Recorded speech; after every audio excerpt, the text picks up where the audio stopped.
Hi there, I'm Clifford Bates, and welcome once again to Reading Aristotle's Nicomachean Ethics. Today, we're looking at Chapter 2 of Book 10, and today we're kind of dealing with the question of pleasure. Right? Turning to the theme of pleasure in a sense. So let's turn to it right there, right over there.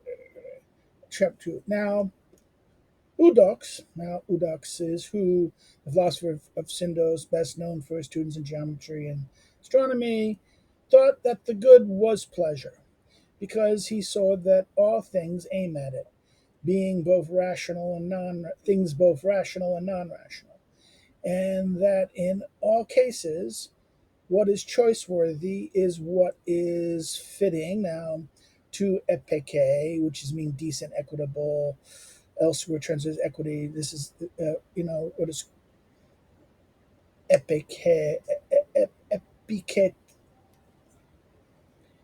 epicates, right? This is decency, equity, the equitable, balanced, right? Fair. What is fitting? He translates it here. Okay, it's fine. Fitting in what is fitting, or what is equitable, what is fair in the sense, or fitting, and or what is proper, and maybe even saying what is choice worthy is what is the equitable or the correct or the fitting in that sense. And what is especially choice worthy is most excellent, right? Most excellent, the best in that sense, the most fine in that sense. So the fact that all are born towards the same thing reveals, he thought, that this is what the best for all. For each discovers what is good in itself, just as it does also in nourishment, right? It says semicolon. And what is good for all and what all things aim at is the good. So he seems to be saying that Eudoric says, listen, looks at it both rational and irrational. The irrational things and the rational things seem to be directed at a pleasure is what is pleasant, what is pleasurable, and that he says that um, in all what is most choice worthy is the most equitable or proper, fitting in that sense, and what is choice worthy, especially choice worthy, is the most excellent. He said, right, and therefore he's saying what he's saying that.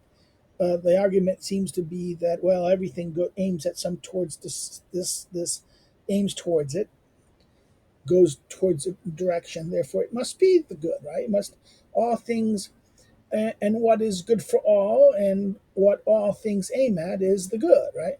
His argument carried conviction because of the virtue of his character than on their own account. For he seemed to be moderate to a distinguished degree. So, therefore, in other words, his position became respectable not because, in other words, his position had was not only because of the argument, logic of the argument, but also because his character was such that he was moderate, or sophosunos in that sense, to a highly degree. He wasn't like embraced. He was not embraced by desires and fulfilling of this, right? Indeed, he seemed to say these things not because he was a friend of pleasure, but rather because he thought that such was the case in truth, right? So in other words, he wasn't doing it. His Aristotle saying that his position had power not because it looked because so he didn't look like he was a person who was gripped to passion, was an ally of pleasure in this sense, right? But rather he thought it was so. He said it because he thought it was true. He also thought the matter no less apparent from the contrary consideration. Pain by itself is something that all avoid, and indeed is contrary. And indeed, its contrary is similarly choice worthy, right? So therefore, pain does it, right? And the thing you avoid most of all must be something you choose, right? The contrary of it. What is especially choice worthy is that which we choose neither on account of nor for the sake of something else. And pleasure is agreed to be of this character. Now, in other words, pleasure is both twofold, he says. What is choice-worthy is that which we choose, neither on account of of on account of it, in that sense, because nor for the sake of something else, right? In other words, it's going to be done because we get something else out of it. And on this, and pleasure is of this character. He says pleasure is not something we just do for the sake of it. We get this is something we get from it. But at the same time, we don't seek those other things through it, right?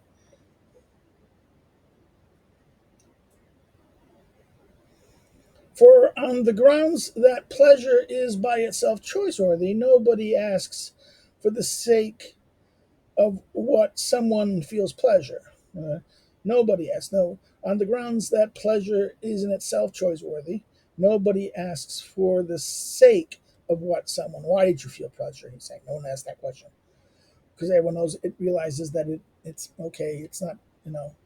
Moreover, adding pleasure to any good whatsoever, for example, for acting justly and being moderate, makes that good thing more choice-worthy, whereas the good is increased only by itself. The good is increased only by itself. This, in other words, if you add, in other words, he's saying that this is even more interesting. He says that if you have this thing, a good thing, that is being acting justly or being moderate, and you add pleasure to it, well, that makes it even more choice-worthy. Whereas the good in the self, in other words, it should not be amplified. The good is increased only by itself. The latter argument, at any rate, does seem to affirm that pleasure is among the good things, but not that it is so more than any other good. In other words, the latter argument, this argument here, right? This argument here seems to does that it is among the good things, but not that it is more. It is so more than any other good. For even good things, when accompanied by good things, is more choice-worthy than when taken on its own. So this is that his point is that even other good things also added with them make make it more choice-worthy than taken on its own. Indeed, by this sort of argument, Plato too establishes, by way of refutation, that the good is not pleasure. The pleasant life is more choice-worthy with prudence, phronesis, than without it. And if the mixture of prudence and pleasure is superior to pleasure alone, pleasure is not good. For the good does not become more choice-worthy through the addition of anything to it. Right? This is that.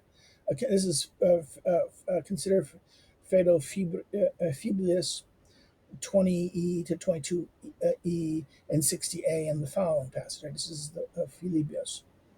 That doesn't it doesn't a good doesn't a good you don't make it. In other words, here it says that it becomes pleasure is not good, for good does not become more choice-worthy through having things added to it, right? So, the example of prudence, in that sense, does make it, it is clear that anything that does become more choice-worthy when accompanied by one of the things good in themselves would not be the good either. What thing what thing then is of this sort? A thing in which we too may share, right? So is it what kind of thing is it? And what thing is it, and what sort it is, and it is a thing that we too may share, for it is some such thing that is being sought. So, in other words, the thing that is being sought is something that exists, and we can share in it, right?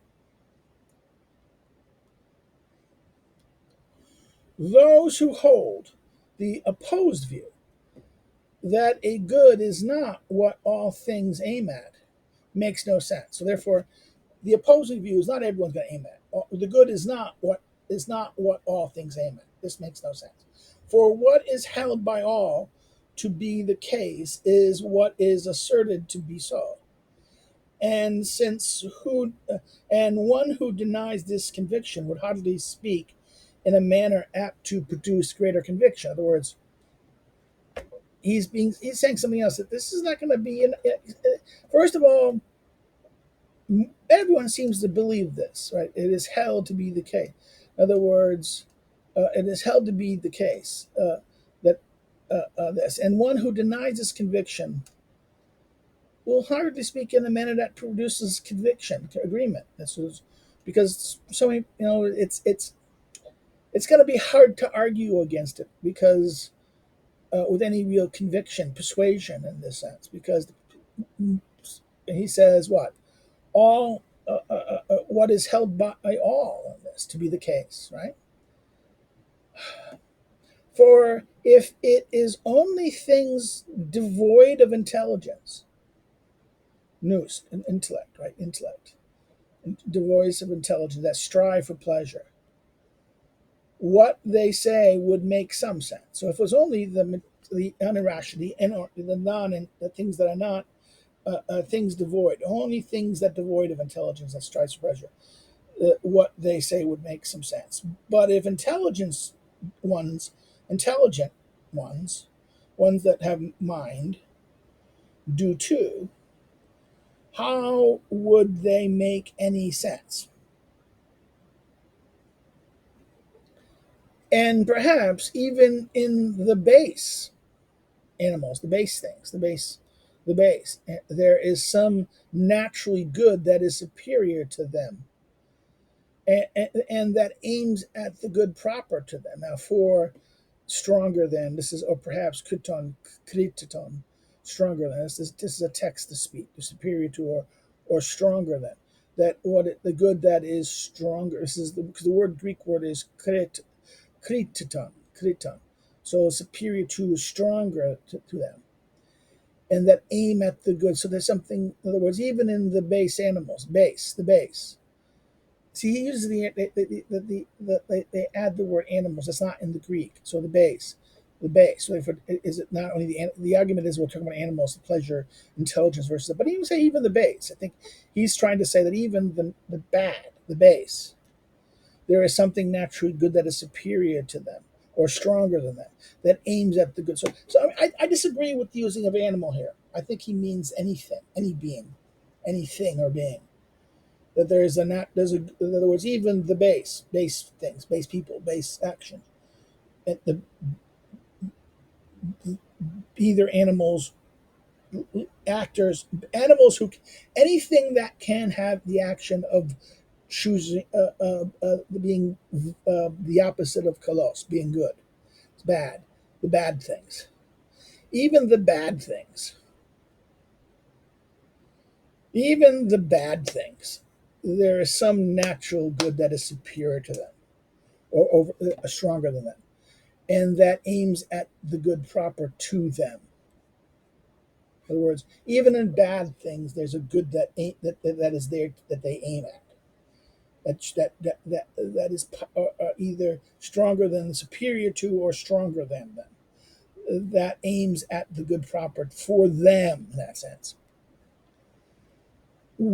As for what concerns the contrary pleasure, as for what is the contrary pain, it does not seem to be stated nobly, beautifully either. In other words, for they deny that if pain is bad, pleasure therefore good. So therefore the contrary. In other words, as for what concerns the contrary of pleasure, it does not seem to be stated beautifully. Therefore, they deny that if pain is bad, pleasure is therefore good. One bad thing, they say, cannot be opposed to another bad thing, and both can be opposed to something that is neither good nor bad. So therefore they said, they say can be opposed by another. In other words, one bad thing can be opposed to another bad, and both can be opposed to something that is neither good nor bad. In these respects, they do not speak badly. So the argument here is that there's people who argue against this position. They argue that, well, for they deny that if pain is bad, pleasure is good. No, this doesn't work. They deny this thing that they deny since if pain is bad, then pleasure is good. No, they deny that. And he says one bad thing, they say can be opposed to another bad thing. Bad can be opposed to bad, and that these two bad things can be opposed to something that is either neither good nor bad. Right? This is the world of the suboptimal, right? Here is he talking about the world of the suboptimal. In these respects, they do not speak badly, and yet they do not grasp the truth. At least not in the case mentioned. That's because he says that even in the bad thing, that there is some good that even aims at it, right? So that there's even then that even this bad situation, yes, the pleasure is not the best thing, but that is not in the case mentioned. For if both pleasure and pain were bad, we ought to avoid both. If both were neither good nor bad, we ought to avoid neither, or avoid each alike. Now, the last clause attempts to translate the adverb homoiosis. It might also mean or to avoid and choose them both alike. In other words, this is the two, because it's how you, in other words, the clause, a single adverb, hoya, um, homoiso, homoiso, oioso. That's almost a long O, right? This is that weird double meaning, right? So therefore, we ought to avoid neither or avoid each alike. Or it says here, we or avoid and choose both alike, right? We should know how avoid or and choose both alike. So it's a complicated paragraph sentence there. But as things stand, they, the people, this is literally they, Aristotle seems to have in mind the critic of Endoxus, right? The critics of Endoxus, though he frequently uses the adverb in the third person plural to speak of people in general, right? So he seems to, at one level, because the they is to the they, people in general, but also he uses this, the critics, or they, the people, this is the double use of it, right? He normally uses they to talk about people in general, right? But he also uses they here for the purpose of referring to the critics of Endoxus. And I think this double meaning, I think I'd stick with the critics in the sense, the limited case. They manifestly avoid pain on the grounds that it is bad, and choose pleasure on the grounds that it is good. And so, in this way, each is in fact opposed to the other. So, therefore, in other words, this is that if you look at manifestly avoid pain. Actually, I think maybe it isn't that. I think maybe that's thing saying the people here. I think they refers to the people or most people, not to merely to the critics. Okay, that makes more sense. I think if you look at that, I thought it maybe referred to the critics of Endoxus, but I think maybe it's not dealing. Aristotle may still have in mind the critics, but I don't think so. I think this is referring to maybe they're right. People, most people, they as in referring to the people, right? Manifest the multitude in that sense, or uh, people themselves, the average guy, the average person. Therefore, he's responding to the critics, right? That he's saying that listen, the multitude, um, most people, in that sense, manifestly avoid pain on the grounds that it is bad and choose pleasure on the grounds that it's good. In this way, that each are in fact opposed to each other. Now, this is where we end. If you have any comments or questions, please put it here, and I'll respond to them when I see them. If you like it, hit the like button. Liking helps the algorithm grow in that sense.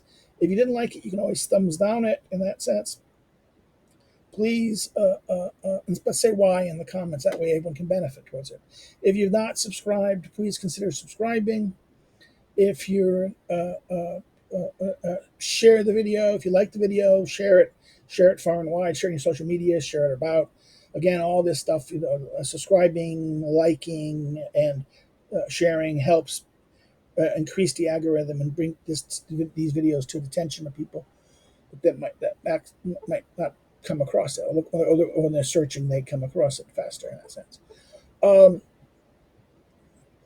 Another thing you can do is if you want to follow me on social media, you can hit the links below, or if you want to know more about me as a scholar and researcher, you can check out my academic social media.